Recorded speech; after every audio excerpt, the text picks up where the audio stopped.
For this project, you're going to need this page of white cardstock, this strip of cardboard that's in your kit, a ruler or something with a straight edge would be handy for this, and you'll also need some glue. Bottle glue works, or a glue stick is fine.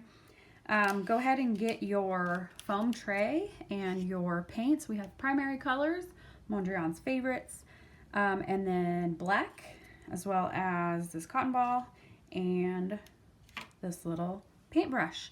Once you have all of that, get you a nice space where we can get a little bit messy. We're working with acrylic paint, so make sure you're wearing clothes that you can get messy. Maybe lay out some newspaper, or you can see I have my tray here that I like to work on. Get your space prepared and we'll be ready to get started.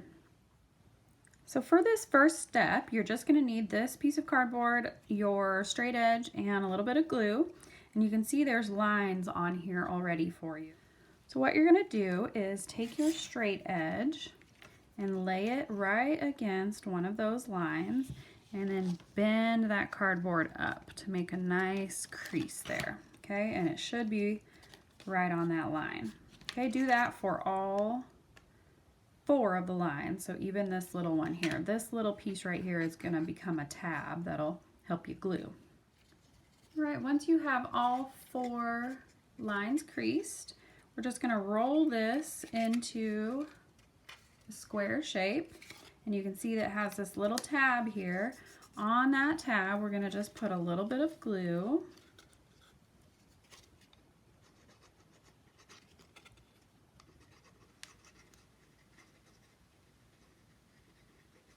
Okay, just a little,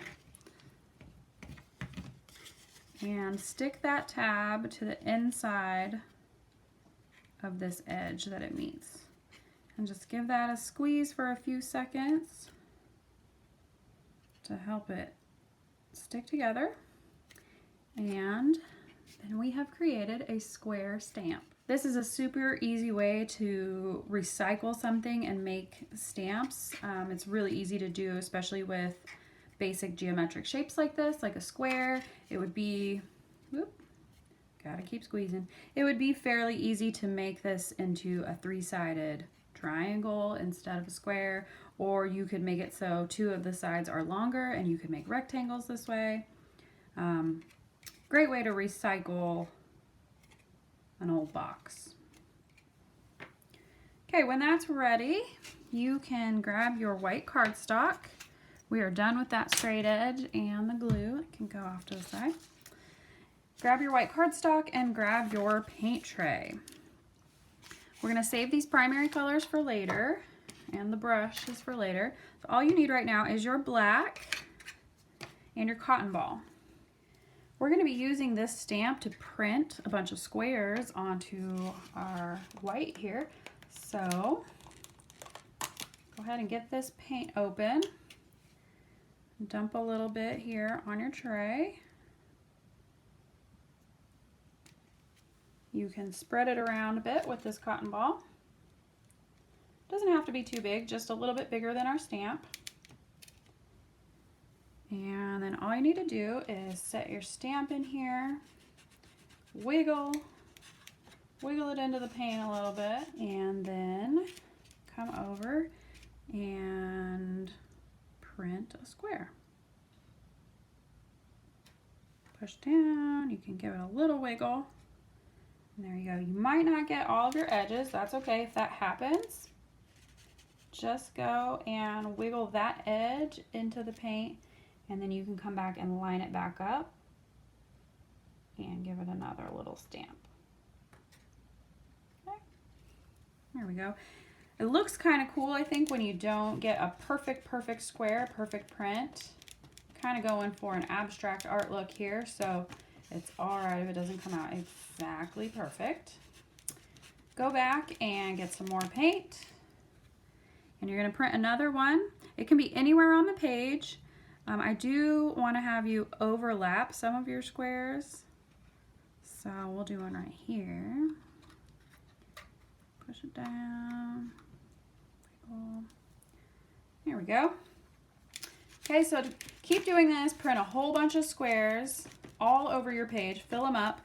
Some of your squares can go off the edge, like that. Okay, that's why we put down something underneath our paper here. And there should be lots of overlap.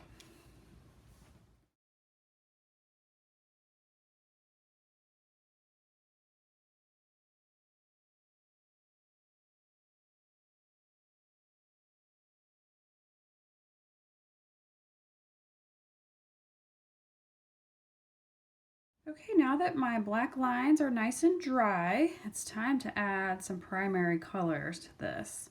So, all you need is your paintbrush and your 3 little things of color here. I'm going to start with blue, but you can start with whatever color you want. All you're going to do is just fill in some of these spaces with color. While you're painting, I want you to think about what colors are going next to each other.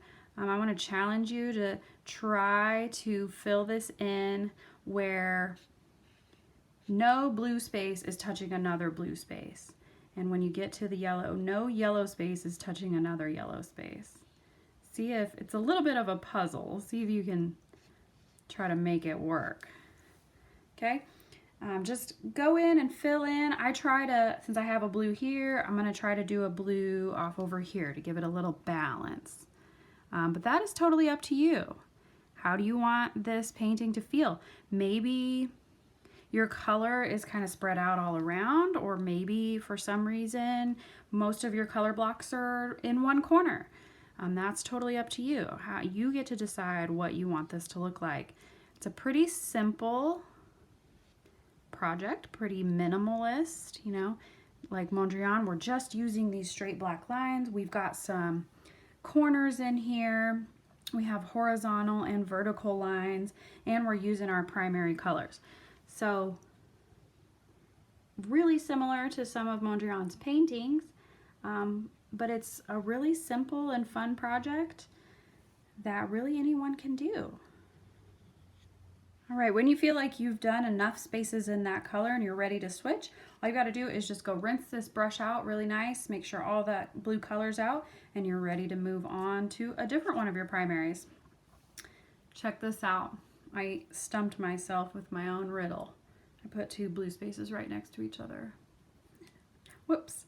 I'm gonna try to change that to red so no one will know.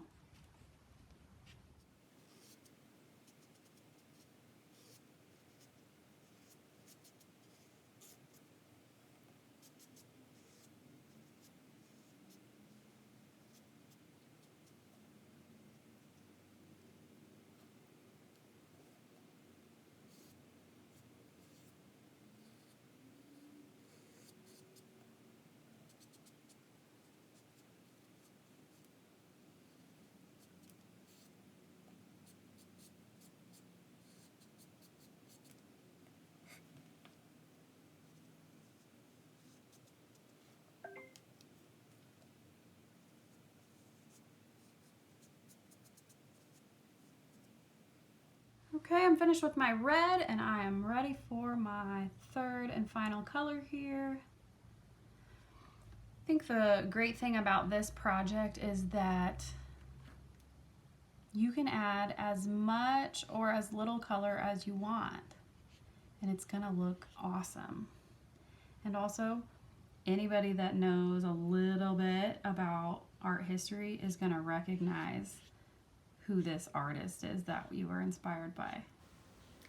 You'll probably have a little bit of leftover paint after you finish this project, so I want to challenge you to try to find another surface that you could add some Mondrian style to.